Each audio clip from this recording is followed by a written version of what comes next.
Hello friends, अब तक की हमने क्लासेज में राजस्थान की सभ्यताओं को लेकर के दो सभ्यताओं का अध्ययन कर लिया है।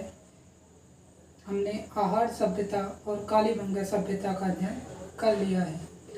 आज की जो क्लास रहेगी हमारी, इस क्लास में हम गणेश्वर सभ्यता और बैराट सभ्यता का अध्ययन करेंगे। तो हमारा जो सीरीज चल रही है ये है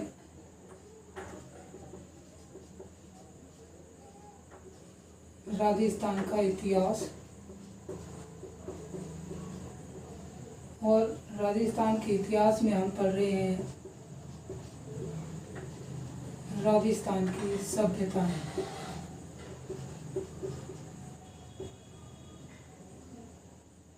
और इन सभ्यताओं में हमारी जो आज की सभ्यता है वो है गणेश्वर सभ्यता।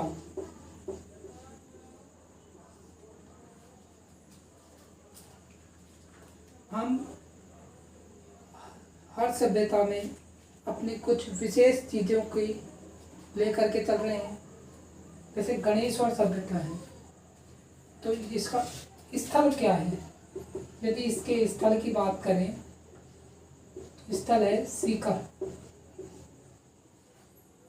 नदी कौन सी है?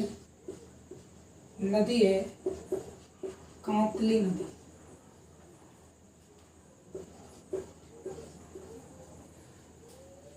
हमने पहले ही जान लिया है कि हर सभ्यता जो है वो किसी न किसी नदी के किनारे विकसित हो रही है। गणेश्वर सभ्यता भी कांतली नदी के किनारे विकसित है। यदि हम इसके खोजकर्ता की बात करें, इसकी खोज की है R.C. अग्रवाल ने, जिनका पूरा नाम है रतन चंद्र अग्रवाल। R.C. अग्रवाल ने इसकी खोज 1977 ईस्वी में की। आगे जब हम इसके बारे में अध्ययन करते हैं तो हमें पढ़ना होता है इसका उत्खनन करता। तो इसके उत्खनन करता भी कितने हैं? दो हैं। पहले हैं R.C. अग्रवाल,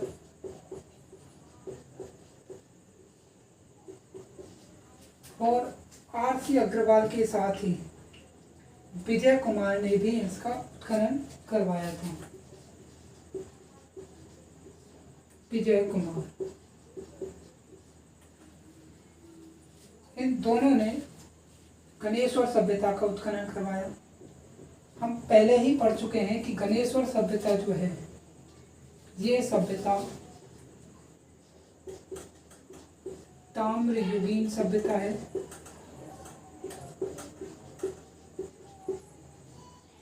इससे पहले हमने एक और ताम्रयुगीन सभ्यता पढ़ी थी, वो थी आहड़ सभ्यता।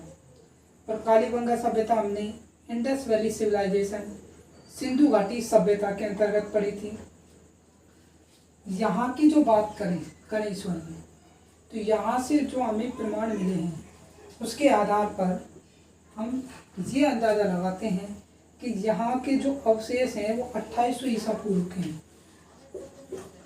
जो अवशेष हमें गणेश्वर से प्राप्त हुए हैं वे अवशेष 2800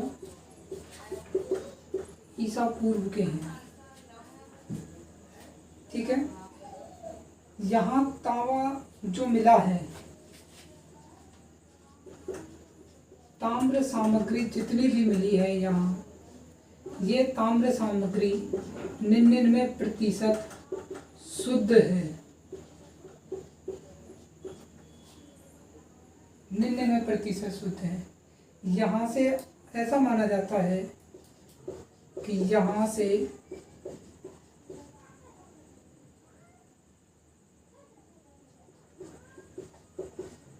IBC के इंडस वैली सिविलाइजेशन, सिंधु घाटी सभ्यता के नगर मोहनजोदड़ो,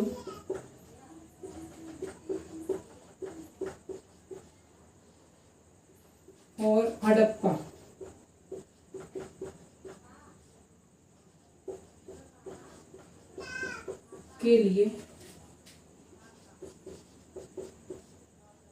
तांबा की आपूर्ति की जाती थी। ठीक है, तांबा की आपूर्ति की जाती थी, इसीलिए इसे ताम्रयुगीन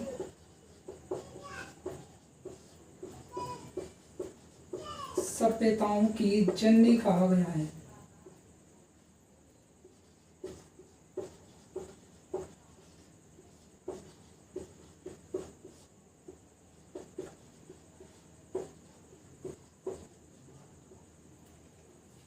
यदि हम कहें कि ताम्रयुगीन सभ्यताओं की जननी कौन है, तो हमें ये गणेश्वर सभ्यता है।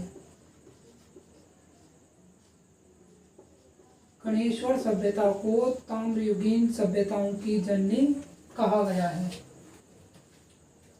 तो आप पहले एक बार इसका स्क्रीनशॉट ले लें, फिर हम यहाँ से प्राप्त अन्य सामग्री के बारे में जानकारी प्राप्त करते हैं।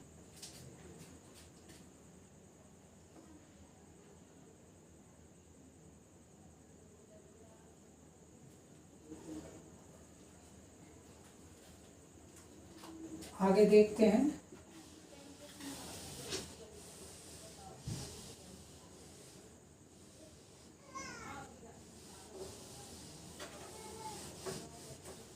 यदि यहाँ से प्राप्त सामग्री की बात करें तो यहाँ से हमें ताम्र आयुध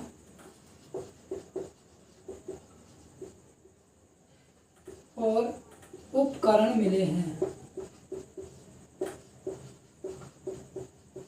ये तांबे के मिले हैं। हमें यहाँ से मछली पकड़ने का कांटा मिला है,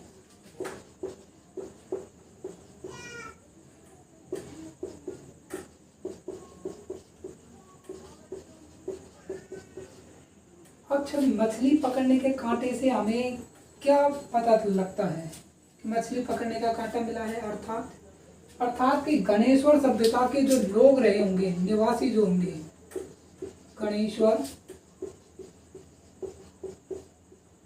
सभ्यता के जो निवासी होंगे, ये निवासी कैसे होंगे? सर्वाहारी। सर्वाहारी अर्थात ये शाकाहारी और मांसाहारी दोनों ही थे। यानी ये लोग शाकाहारी भी थे और मांसाहारी भी थे। तो मछली पकड़ने के एक कांटे से हमने ये केवल और केवल एक प्रमाण मिला, मछली पकड़ने कांटा, उससे हमने ये कंक्लूजन निकाला कि यहाँ के जो निवासी रहे होंगे वो शाकाहारी और मांसाहारी दोनों ही थे। इसीलिए हमने इनको कह दिया कि यहाँ के निवासी जो थे वो सर्वाहारी थे। ठीक है, यहाँ से हमें पत्थर का बांध मिला है।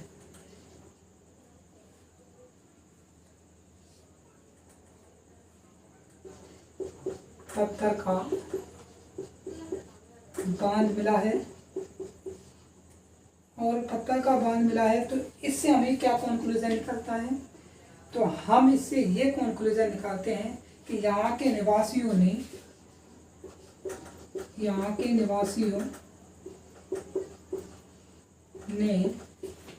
आवास निर्माण में पत्थरों का प्रयोग किया होगा।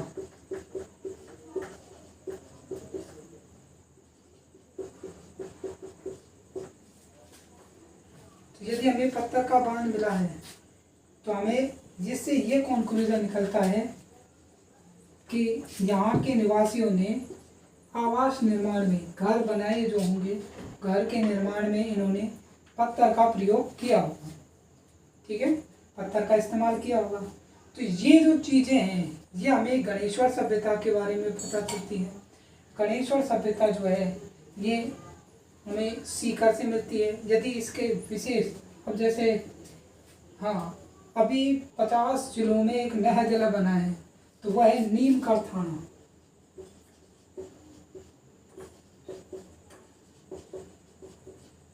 ये आप जरूर याद रखें कि गणेश्वर सभ्यता वर्तमान में नीमकाथ थाना में स्थित है। यदि ये नहीं है तो सीकर तो है ही है। नीमकाथ थाना भी 50 जिलों में शामिल है, इसलिए ये याद रखना। ये अगर इससे कोई सवाल आता है और 50 जिलों को लेकर के आधारित बनाता है तो हमारा जो पहला ही क्वेश्चन जो है वो ये बनेगा कि गणेश्वर सभ्यता स्थित है नीमकाथ थाना जिले में। इसके साथ हमारी गणेश्वर सभ्यता समाप्त होती है। हम इसके बारे में एक बार फिर से रिवीजन करते हैं। बहुत छोटी सी है, ज़्यादा बड़ी है ही नहीं है ये सभ्यता, फिर भी हम इसका एक पुनः रिवीजन करते हैं। ओहो, तो ये तो आपने, चलो कोई बात नहीं, आप इसको पीछे ले करके इसका स्क्रीनशॉट ले लें। अब तो मैंने इसको रफ कर दिया है। वैसे भी मैं अभी रिवीजन करा रहा हूँ तो अभी इसको पुनः वो सब चीज़ें लिखूँगा। गणेश्वर सभ्यता स्थल आपके सामने लिख ही दिया है। यदि हम इसकी नदी की बात करें तो नदी है कांतली नदी। यदि इसकी खोज की बात करें तो इसकी खोज की है R.C. अग्रवाल ने, रतन चंद्र अग्रवाल ने। यदि इसके उत्खनन कर्ता की बात करें तो इसके उत्खनन कर्ता हैं R.C. अग्रवाल और दूसरे हैं विजय कुमार। इन दोनों ने इसका उत्खनन किया है। यहाँ विशेष रूप से हमें आगे की जो चीज़ें मिलती हैं वो है कि हमें यहाँ तांबा जो है वो तांबे की जितनी सामग्री है वो 99% शुद्ध सामग्री हमें यहाँ से मिलती है। ठीक है, और यहाँ से जो हमें अवशेष प्राप्त होते हैं ये अवशेष हमें 2800 ईसा पूर्व के मिलते हैं। यहाँ से जो ताम्र सामग्री मिली है ये सामग्री 99% शुद्ध है। इसके साथ यहाँ से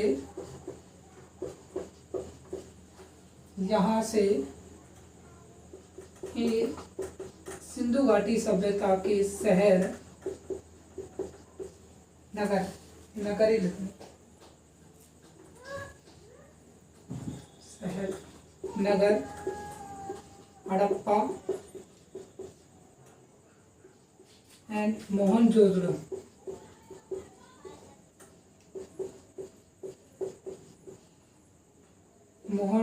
में इन दोनों स्थानों पर तांबे की आपूर्ति की जाती थी। तांबे की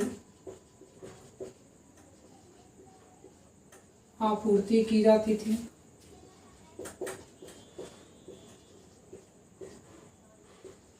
इसे गणेश्वर सभ्यता ही लिखते हैं जिससे आपका क्वेश्चन गलत ना हो। अलग से लिखते हैं गणेश्वर सभ्यता को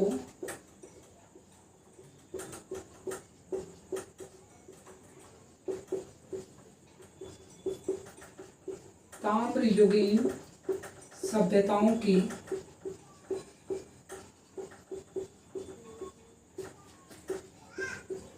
जननी कहा जाता है।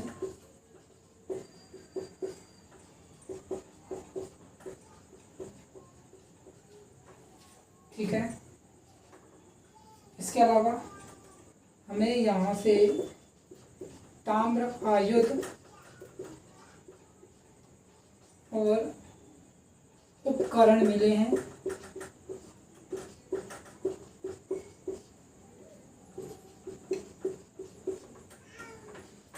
हमें यहाँ से मछली पकड़ने का कांटा मिला है।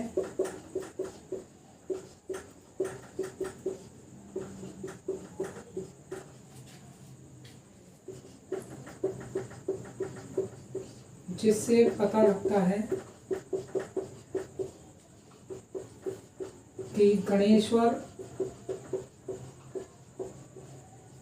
सभ्यता के लोग के निवासी सर्वाहारी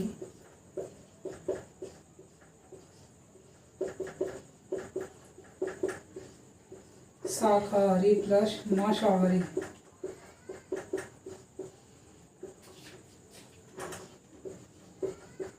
थे। और अंतिम है कि यहाँ से पत्थरों का बांध मिला है।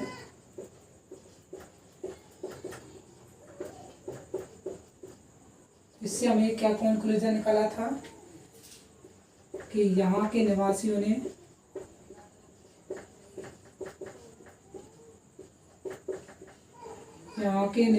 ने आवास निर्माण में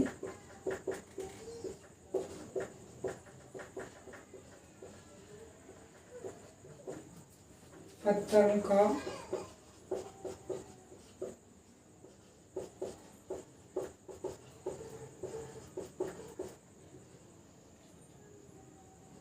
इस्तेमाल किया। ये आपकी गणेश्वर सभ्यता है, आप इसका स्क्रीनशॉट ले सकते हैं। एक ही कंप्लीट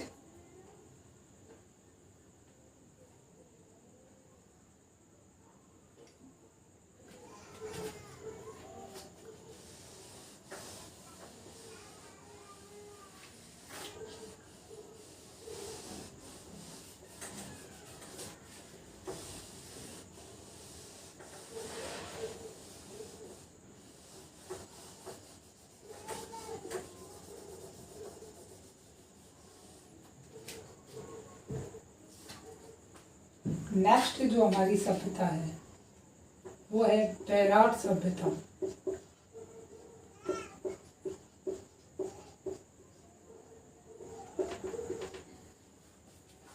बैराट सभ्यता, यदि इसकी स्थल की बात करें तो ये स्थल कहाँ है? बैराट सभ्यता जयपुर में, इसे विराटनगर भी कहते हैं। बैराट सभ्यता जहाँ स्थित है विराटनगर में। यदि हम इसके नदी की बात करें, यहाँ नदी कौन सी है? जयपुर में बैराट के पास जो नदी है वो है वाणगंगा नदी।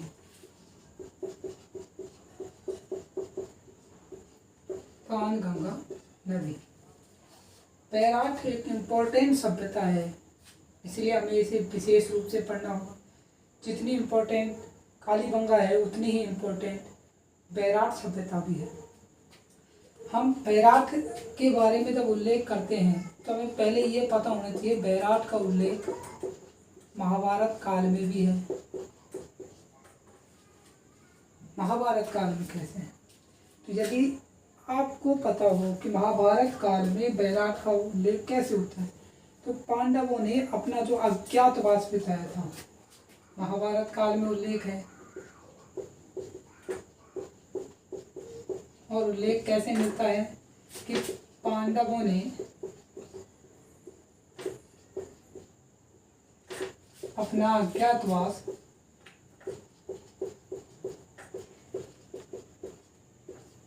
यहीं बिताया था।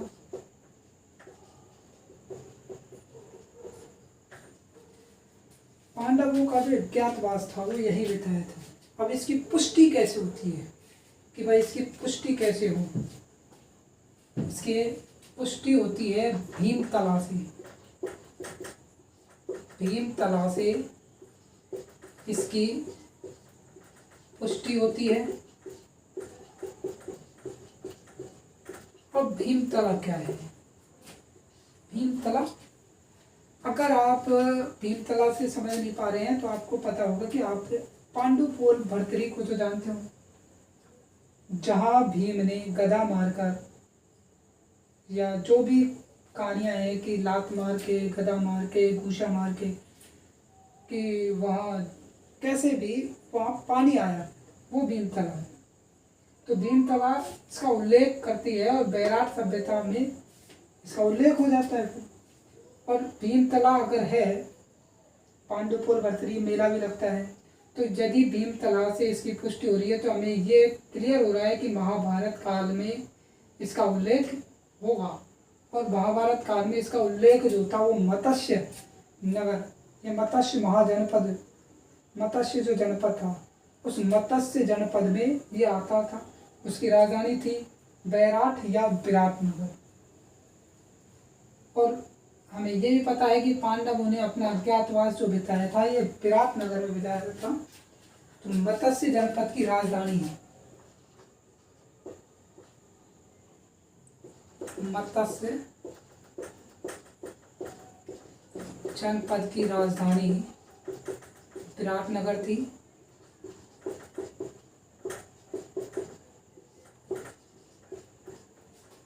और इसी विराटनगर में पांडवों ने अपना अज्ञातवास बिताया था। अब विराटनगर तो है, यहाँ से और क्या, तो यहाँ से हमें प्राचीन शैल चित्र मिले हैं। क्या मिले हैं? यहाँ से प्राचीन शैल चित्र मिले हैं।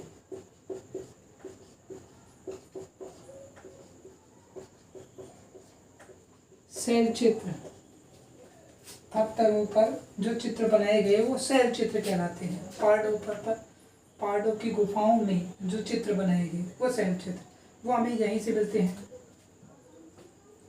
इसके अलावा 1837 ईस्वी में बीजक डूंगरी, कौन सी डूंगरी? बीजक डूंगरी।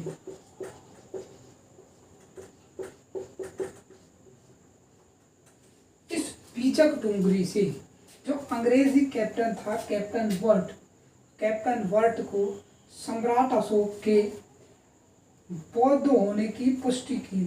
सम्राट अशोक के बौद्ध होने की पुष्टि की। पुष्टि कैसे हो रही है कि बीजक डूंगरी से कैप्टन वर्ट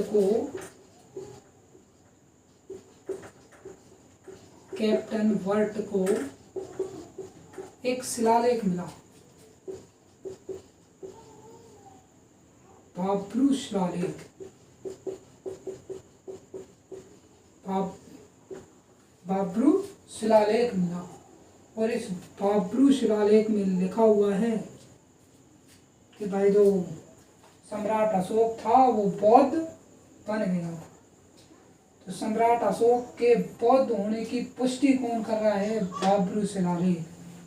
ठीक है, बाब्रू शिलालेख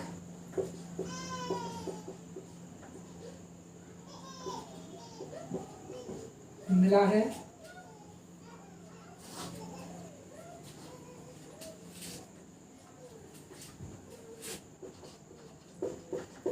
जिससे अच्छा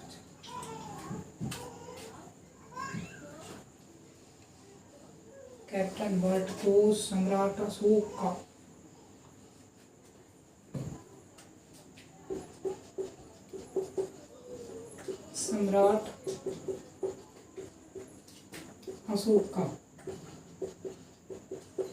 बाब्रू शिलालेख मिला।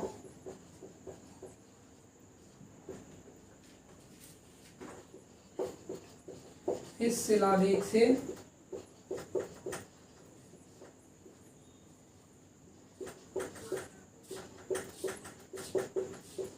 सम्राट अशोक के बौद्ध होने की पुष्टि होती है।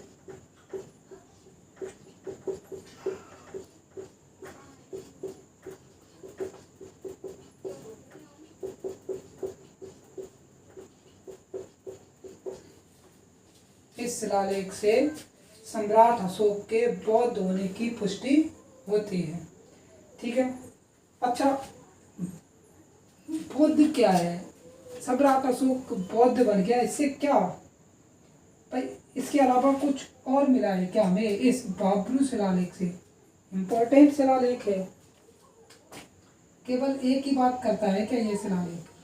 सम्राट अशोक बौद्ध बन गया, इससे हमें और कुछ नहीं मिलता है क्या? और कोई जानकारी नहीं मिलती है क्या?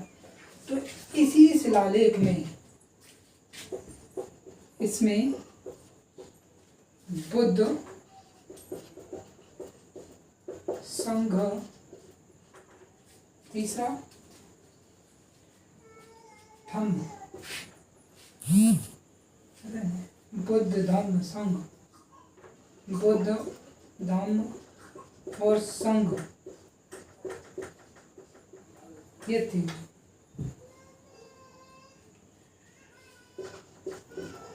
की शरण में जाने का उपदेश भी मिलता है। क्या मिलता है? बुद्ध धम्म और संघ की शरण में जाने का उपदेश भी हमें इसी शिलालेख में मिलता है। ठीक है, यदि हम इस शिलालेख की बात करें तो इस शिलालेख में सम्राट अशोक खुद को मगध का शासक बताता है। इस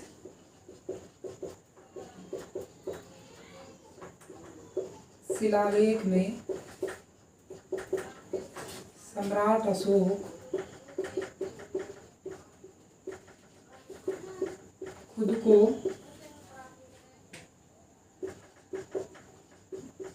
मगध का शासक बताता है।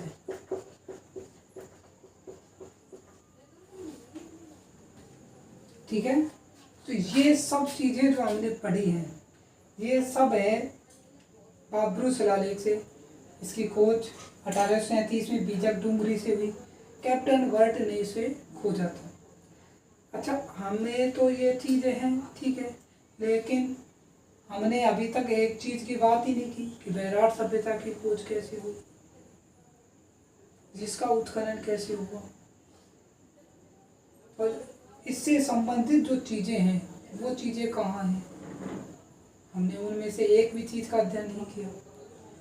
तो ये सब चीज़ें जो हैं ये हम अपने अगले वीडियो में बात करेंगे, और अगले वीडियो में हम बात करेंगे कि वैराट सभ्यता से हमें और क्या क्या मिला है। तो आज की वीडियो हमारी इतना से ही, आगे बात करेंगे अगले वीडियो में। धन्यवाद, थैंक यू। यदि आपको हमारे ये वीडियोस पसंद आ रहे हैं तो लाइक करें, चैनल को सब्सक्राइब करें, और यदि आपको कोई कमी लगती है तो आप हमें कमेंट करके बता सकते हैं।